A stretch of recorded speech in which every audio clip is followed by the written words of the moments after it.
Hello दोस्तों, मैं फिर से आ चुका हूँ बुक ऑफ एसआर की एक और नई एपिसोड के साथ। इस एपिसोड के शुरुआत में हम देख पाते हैं प्रिंसेस रिंगार एमसी से पूछने लगा, तो जूफियान मैंने सुना है तुम डेमोस की शहर को छोड़ के जा रहे हो, इस बार तुम कहाँ जा रहे हो?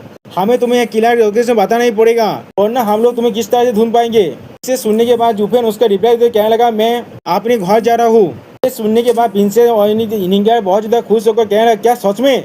इसके रिप्लाई में जूफियान कहने लगा, हाँ जरूर, वरना मैं तुम लोग को इतना देर तो किस लिए रोक के रखता। हेवन शक्ति मैं भूल जाओ, हम लोग के साथ चलो। जो मैं अपने शेख के मिशन को कंप्लीट कर लूंगा, हम लोग एक साथ अपने घर जा सकते हैं। इसीलिए तुम दोनों छोटे बच्ची किसी भी रास्ते की ताबेल में मत पड़ना अपने रास्तों में। ये सुनने के बाद प्रिंसेस निंगार और सुवांगनार दोनों ही बहुत ज्यादा खुश हो कहने लगा, हाँ। जूफियान कहने लगा, ठीक है आप चलो। और फिर हमें एक सुंदर सिरानी को दिखाई देता है। उसके बाद वो सारे लोग एक साथ अपने घर की तरफ जाने लगे। तो उसी पर सुवांगनार को एक बहुत बड़ा झटका लगा और वो वहाँ पर घुटने पर बैठ गया।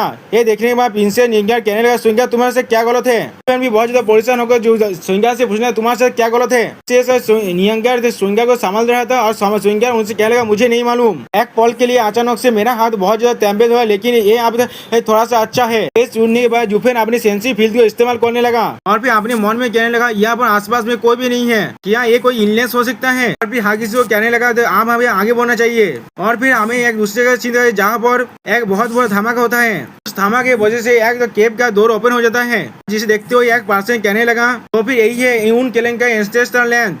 इतने सालों के बाद हम लोगों ने इस डैम प्लेस को ढूंढ लिया।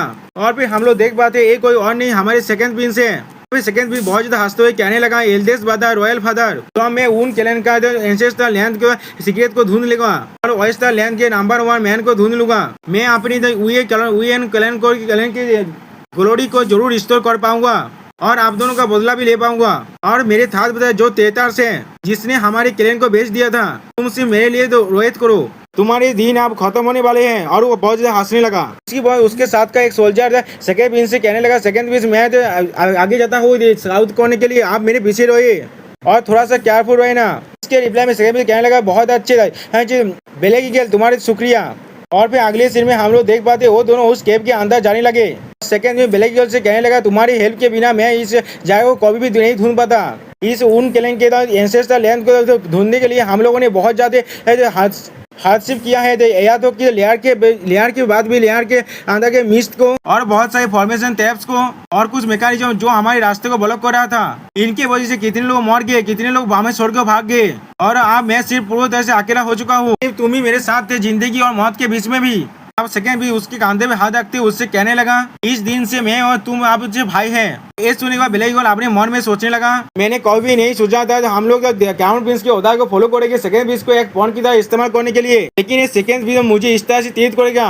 ब्लैक गर्ल सेकंड प्रिंस से कहने लगा, सेकंड प्रिंस ऐसा नहीं है, कि उसी पर उसके उनके पायों के नीचे से और एक ट्रैप ओपन हो जाता है, जिसके वजह से वो दोनों अब नीचे गिरने लगे। गिरते हुए तो सेकंड प्रिंस ब्लैक गर्ल से पूछना, क्या तुम इस हवा के मध्य से उड़ सकते हो?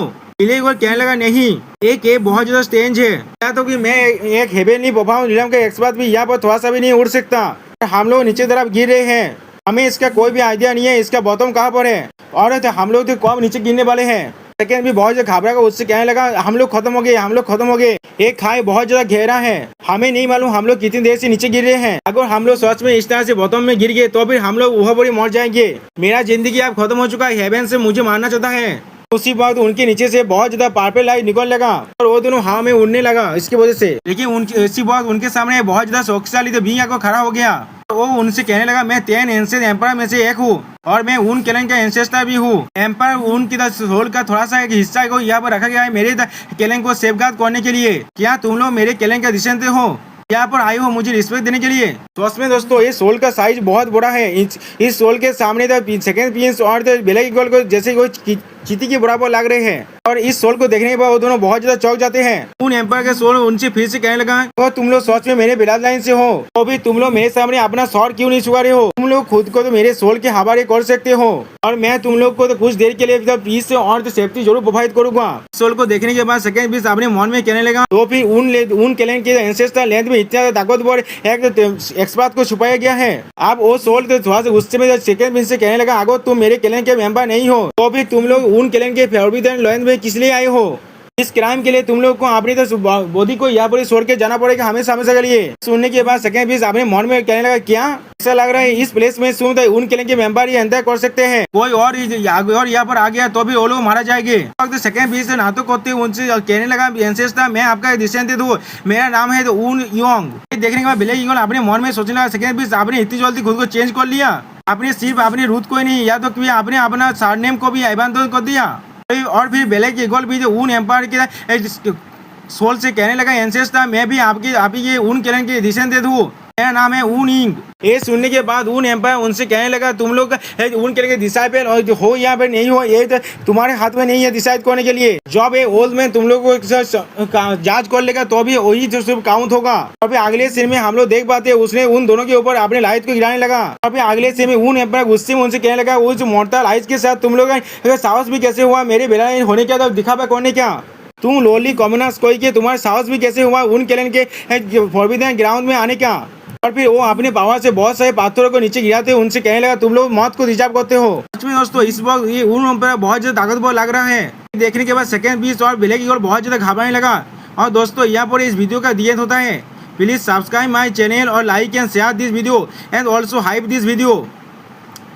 Bye bye sayonara.